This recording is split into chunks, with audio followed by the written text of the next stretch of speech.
Rent control act के तहत जो टेनेंट्स होते हैं, क्या उन्हें एविक्ट कर सकता है लैंडलॉर्ड? वो भी 41 साल की लड़ाई के बाद एक लैंडलॉर्ड ने अपने टेनेंट को एविक्ट करवाया। और कौन से बेसिस पर करवाया, क्या गलती की थी उस टेनेंट ने कि इतने लंबे अरसे के केस के बाद भी वो एविक्ट हो गया, बताऊंगा मैं आपको इस वीडियो में। तो बने रहिए हमारे साथ वीडियो के अंत तक। नमस्कार, मैं हूं वरुण सिंह और आप देख रहे हैं स्क्वायर फीट इंडिया।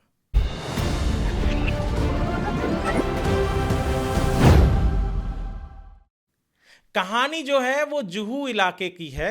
1964 से 67 के बीच में एक लैंडलॉर्ड ने घर बनाया। घर के सेकेंड फ्लोर पर एक फ्लैट उसने टेनेंट को दे दिया किराए पर। कुछ 540 रुपए मंथली किराया था। 1964 से 67 के बीच में ये जो बनी थी प्रॉपर्टी वहां थी।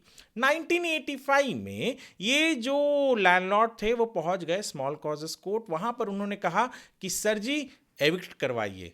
और उन्होंने तीन मेन रीजंस दिए। तीन मेन रीजन में से जो पहला रीजन था वो ये था कि जो टेनेंट है उसके हस्बैंड ने प्रॉपर्टी लिया है पुणे में, वो वहीं रहते हैं।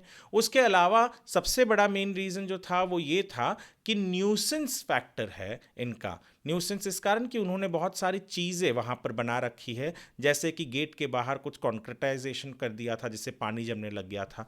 तीसरा सबसे इंपॉर्टेंट चीज़ था कि उन्होंने घर के अंदर जो फ्लैट उन्होंने किराए पर दिया था उसमें जो टेनेंट्स हैं उन्होंने चेंजेस किया। किचन को पहले हॉल और फिर बेडरूम ऐसे कुछ चेंजेस किए। बालकनी के अंदर टॉयलेट बना लिया। ये सारे आरोप लैंडलॉर्ड ने लगाए कि इस लंबे अरसे तक चला। ये जो सारी चीज़ें मैंने आपको बताई, ये तीन चीज़ें खास करके, ये केस जब चल रहा था उसके दरमियान जो कोर्ट कमिश्नर है इन्होंने भी देखा, इंस्पेक्ट किया, वहाँ पर भी उन्हें पता चला। और 2011 में फाइनली जो कोर्ट है उसने कहा कि टेनेंट गलत है, टेनेंट को एविक्ट करना पड़ेगा। 2013 में ये अपील में चला गया। जो टेनेंट थे वो अपील में चले गए और उन्होंने 2013 में जो अपीलेट था, अपील कोर्ट था यहाँ स्मॉल कॉजेस का, उसने कहा कि नहीं, जो टेनेंट है वो रह सकते हैं। ये सारी चीज़ें उन्होंने अपने बेनिफिट के लिए किया था, ईजमेंट के लिए किया था, ताकि वो एंजॉय कर सके उस प्रॉपर्टी को। तो इसके लिए लैंडलॉर्ड को जाना पड़ा बॉम्बे हाई कोर्ट, क्योंकि उसके खिलाफ ऑर्डर चला गया। बॉम्बे हाई कोर्ट ने मार्च के 10 तारीख को जो ऑर्डर दिया वो हर लैंडलॉर्ड को भी जानना ज़रूरी है और टेनेंट को तो खास करके जानना ज़रूरी है। बॉम्बे हाई कोर्ट के जज ने कहा कि भैया जो रेंट कंट्रोल एक्ट है या बॉम्बे रेंट एक्ट है, और भी बहुत सारे नामों से हम जानते हैं उन्हें, उसका काम तो है कि वो टेनेंट्स को प्रोटेक्ट करे बराबर, उनके लिए दिक्कतें ना आए, इसके लिए उनको ये रेंट कंट्रोल एक्ट के तहत रखा गया है। और सबसे बड़ा चीज़ ये भी है कि वो लैंडलॉर्ड के परमिशन के बिना कोई भी तरीके की चेंजेस उसके प्रॉपर्टी में ना करे, बिना उसके परमिशन के, क्योंकि वो उसकी ही तो प्रॉपर्टी है at the end of the day. और सेक्शन 13(1) जो है रेंट कंट्रोल एक्ट का या बॉम्बे रेंट एक्ट का, उसके ए बी सी ऐसे और भी बहुत सारे सेक्शन है। इसके तहत बहुत सारी चीज़ें कही गई हैं। पहली चीज़ तो ये कही गई है कि ये प्रॉपर्टी रेंट पे इसके लिए दिया जाता है क्या, क्योंकि वो जो लोग हैं उनके पास रहने के लिए कोई और जगह नहीं है, उनको दिक्कत ना हो, तो इसके लिए यहाँ कंटिन्यू किया जाता है। पर जब वहाँ उनके पास कोई दूसरी प्रॉपर्टी आ गई है और तब जो लैंडलॉर्ड है, लैंड ओनर है, वो कहता है कि नहीं अब मुझे प्रॉपर्टी चाहिए, तो उन्हें देना चाहिए, उन्हें वो खाली करना पड़ेगा। दूसरा जो सबसे इंपॉर्टेंट चीज़ थी कि इन्होंने बिना लैंडलॉर्ड के इजाज़त के और बिना बीएमसी के इजाज़त के जो प्रॉपर्टी में चेंजेस कर दी थी, वो भी बहुत बड़ा चीज़ था कि बिना लैंडलॉर्ड के इजाज़त के आपने दीवारें कैसे या किचन पीछे कैसे खसका दिया, बेडरूम कैसे बना लिया, या बालकनी के अंदर टॉयलेट कैसे बन गया, ये भी बहुत बड़ी चीज़ थी और इसको बहुत बड़ा इन्फ्रिंजमेंट माना गया लैंडलॉर्ड के अधिकार के ऊपर।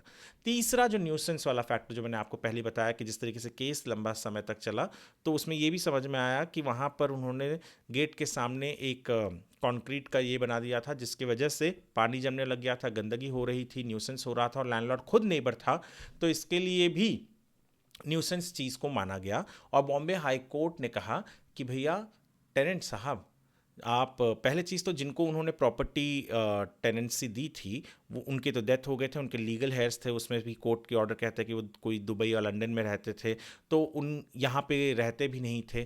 तो ये भी एक बहुत बड़ा चीज़ था। तो कोर्ट ने कहा कि नहीं, आपको 6 हफ्ते के अंदर एविक्ट करना है, और इस दरमियान आप किसी भी तरीके की कोई थर्ड पार्टी राइट्स उसमें क्रिएट नहीं कर सकते। टेनेंट से लिखित में लेकर ही बॉम्बे हाई कोर्ट ने ये ऑर्डर दिया और लैंडलॉर्ड की जीत हुई।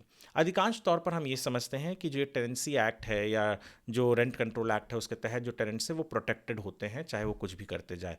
नहीं, ऐसा नहीं है। ये लैंडलॉर्ड ने साबित कर दिया कि जब ये 3 फैक्टर्स जो थे इंपॉर्टेंट थे, ये 3 फैक्टर्स पे उसने साबित कर दिया कि ये गलत है। और जैसे यहाँ पर इस केस में तो पुणे में जो टेनेंट थे उनके पति ने घर ले रखा था, 1992 के इलेक्टोरल रोल में उनका नाम था, वहाँ पर उन्होंने एक घर बदल कर दूसरा घर भी ले लिया था, चेंज कर दिया था बेचकर।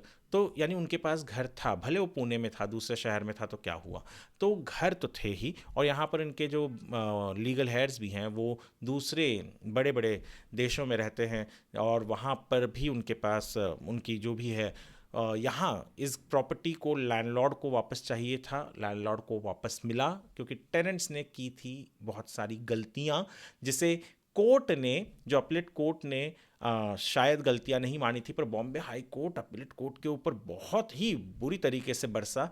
ये ऑर्डर के डिटेल्स में दे दूंगा, मैं चाहूँगा कि ऑर्डर आप पढ़ें, क्योंकि किस तरीके से कोर्ट बरसा है अपीलेट कोर्ट के ऊपर। बॉम्बे हाई कोर्ट के जज ने जो जो चीज़ें कही है कि किस तरीके से आउटरीच हो गया था जो लोअर कोर्ट थे उनके जज का, अपीलेट का, और ट्रायल कोर्ट का जो ऑर्डर था वो सही था, उसको फिर भी पलटा उन्होंने। तो ये सारी चीज़ों के ऊपर बहुत आपको ध्यान देना पड़ेगा। पढ़िए, अगर आप टेनेंट हैं मुंबई में या कहीं पर भी और रहते हैं किसी टेनेंट के प्रॉपर्टी में, और वो भी इतने सालों से, 60 सालों से, 40 साल तो 41 साल तो केस ही चला, फिर फाइनल ऑर्डर आया। इस ऑर्डर के ऊपर एक आर्टिकल भी हमने हमारे वेबसाइट squarefeetindia.com पर अपलोड किया हुआ है। मैं चाहूँगा कि आप वो ऑर्डर पढ़ें, वो आर्टिकल को भी पढ़ें, और ताकि आपको समझ में आ सके कि किस तरीके से एक टेनेंट के पास क्या अधिकार होते हैं और लैंडलॉर्ड के पास भी अधिकार होते हैं, भले वो रेंट कंट्रोल एक्ट के तहत वो टेनेंट है तो क्या हुआ। यदि आप हमारे इस वीडियो को स्क्वायर फिट इंडिया के यूट्यूब चैनल पर देख रहे हैं तो चैनल को सब्सक्राइब करें, फेसबुक पर देख रहे हैं तो फॉलो करें, वीडियो को शेयर करें लोगों के साथ, ताकि उनके पास तक ये इन्फॉर्मेशन जा सके कि कितना ज़रूरी है ये जानना कि टेनेंट का और लैंडलॉर्ड का अधिकार और रिश्ता कैसे होता है।